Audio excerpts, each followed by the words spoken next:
Have you ever stopped to think that your body is, well, the most incredible factory on Earth?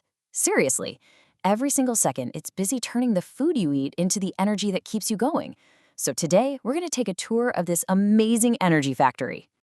I mean, really think about that for a second. You grab an apple, you eat it, and then a little while later, you're out for a run, just powering through it. How in the world does that piece of fruit become the literal fuel for your muscles? It feels like magic, but it's pure, brilliant biochemistry. And that's exactly where we're headed. We're going deep inside your cells, down to a microscopic assembly line that has one main job: turning food into fuel with incredible precision. So what's the product coming off this assembly line? It's this amazing little molecule called ATP, adenosine triphosphate. The easiest way to think about it is like a tiny, fully charged battery. Anytime your body does anything, I mean anything, from blinking to thinking to lifting weights, it spends these ATP batteries. Our whole factory is designed to crank out as much ATP as possible. Okay, so the delivery truck has just pulled up to the factory with the raw materials. Our chore starts right here, at the first stage of processing. It's a process called glycolysis, and the name literally means splitting sugar. So let's meet the hero of our story, a single molecule of glucose. It's a simple sugar that has just entered the cell. And this first step, glycolysis, it doesn't even happen in the main powerhouse. It happens right out on the main factory floor, in an area we call the cytoplasm. Now, this process is technically a whole bunch of steps, but we can simplify it into three main phases. First, you know the saying, you gotta spend money to make money? Well, the cell invests 2 of those ATP batteries just to get the glucose ready. Then, that glucose molecule splits right down the middle into 2 smaller pieces. And this is where we see our first little return on investment. This split creates 4 ATP molecules and loads up 2 special energy shuttles, called NADH. So let's do the math. We spent 2 ATP, but we made 4. That gives us a net profit of just 2 ATP. Now, that's not a whole lot, I know, but it's super fast energy. Think of it as just the appetizer. The main course is still to come, because most of the energy is still locked away. All right, it's time to leave the main factory floor and head into the department where the real magic happens. This is where the massive energy payout is going to be generated. We are heading into the cellular powerhouse. Remember those 2 smaller molecules we were left with? They're called pyruvate, and they now get a VIP escort from the cytoplasm into the factory's main engine room, the mitochondria. This is where the next 2, much bigger stages are going to happen. But before we get to the main event, there's a quick but super important prep stage. For each pyruvate molecule, 1 carbon atom gets snipped off. And guess what that becomes? Carbon dioxide. Yep, that's the exact same CO2 you're breathing out right now.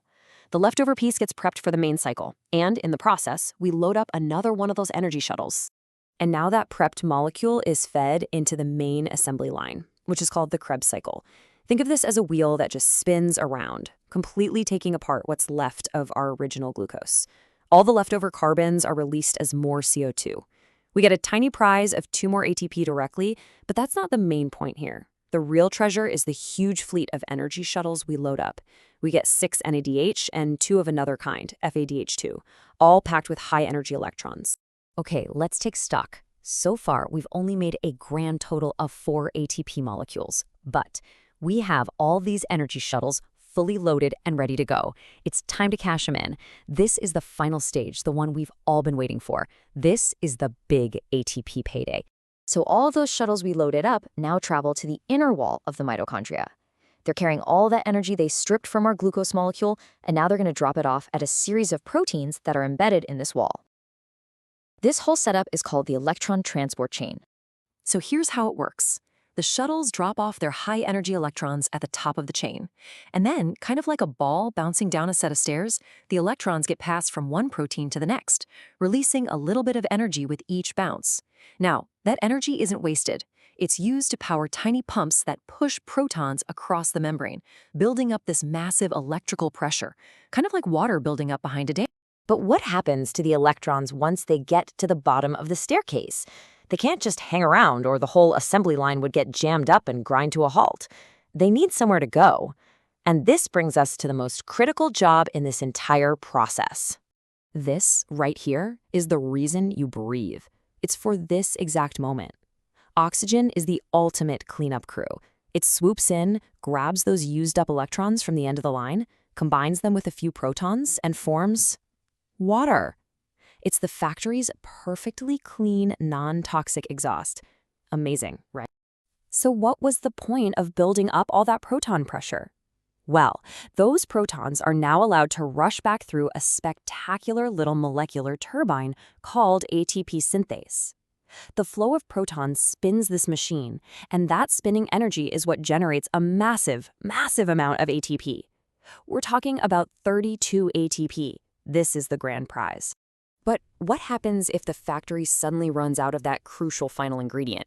What happens when you're working out so intensely that your body can't supply oxygen to your muscles fast enough? Does the whole factory just shut down? Well, not exactly. The body has a backup plan, an emergency generator, called anaerobic respiration. Instead of everything moving into the mitochondria, the process just stays out on the main factory floor, in the cytoplasm. It's a way to keep making just a tiny bit of ATP, even with no oxygen available. And this chart really tells the whole story. The full process, with oxygen, can crank out about 36 ATP from one molecule of glucose. The emergency backup plan, it only gets you those 2 ATP from the very first step. It's incredibly inefficient. But hey, when you're in an energy crisis, 2 is infinitely better than 0. And here's something you've absolutely felt before.